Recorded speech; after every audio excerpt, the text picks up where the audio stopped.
మధ్య మధ్యలో రెచ్చిపోయిన యువకులు ఏకంగా పోలీసులను గుద్ది ఎస్ఐని 1/2 కిలోమీటర్ బ్యానెట్ పై లాక్కెళ్లారు. హైదరాబాద్ శివారు ప్రాంతమైన యాచారంలో పోలీసులు డ్రంక్ అండ్ డ్రైవ్ నిర్వహిస్తున్న ఈ సమయంలో ఈ సంఘటన చోటు చేసుకుంది. రంగారెడ్డి జిల్లా యాచారం పోలీస్ స్టేషన్ పరిధిలో ఆదివారం ఈ ఘటన చోటు చేసుకుంది.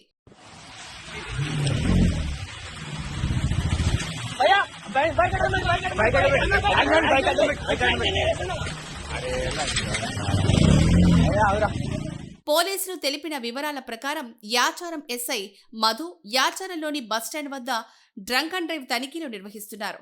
అదే సమయంలో వేగంగా దూసుకొచ్చిన ఓ కారును ఆపాలని పోలీసులకు సూచించారు. అయితే డ్రైవర్ పట్టించుకోకుండా వెళ్లిపోతూ ఉండడంతో ఎస్ఐ బ్యానెట్ మీదకు దూకారు.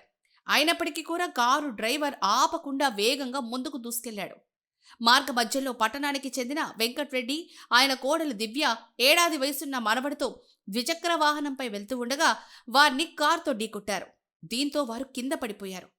ఈ క్రమంలోనే దివ్య చెయ్యి కూడా విరిగింది. వెంకట్రెడ్డి చిన్నారికి స్వల్ప గాయాలయ్యాయి.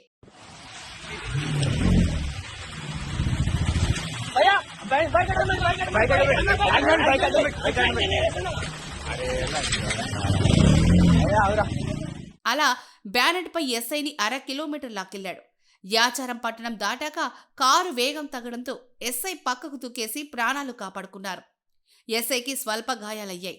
కారులో పరారైన వారిని పోలీసులు ఇబ్రహీంపట్నం సమీపంలోని ఖానాపూర్ వద్ద అదుపులోకి తీసుకున్నారు.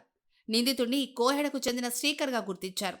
బ్రీత్ అనలైజర్ టెస్ట్ నిర్వహించగా మద్యం తాగినట్టు తేలింది. అదే కారులో అతని స్నేహితుడు హయత్ నగర్కు చెందిన నితిన్ కూడా ఉన్నట్లు పోలీసులు గుర్తించారు. ఇద్దరిని పోలీసులు అరెస్ట్ చేశారు.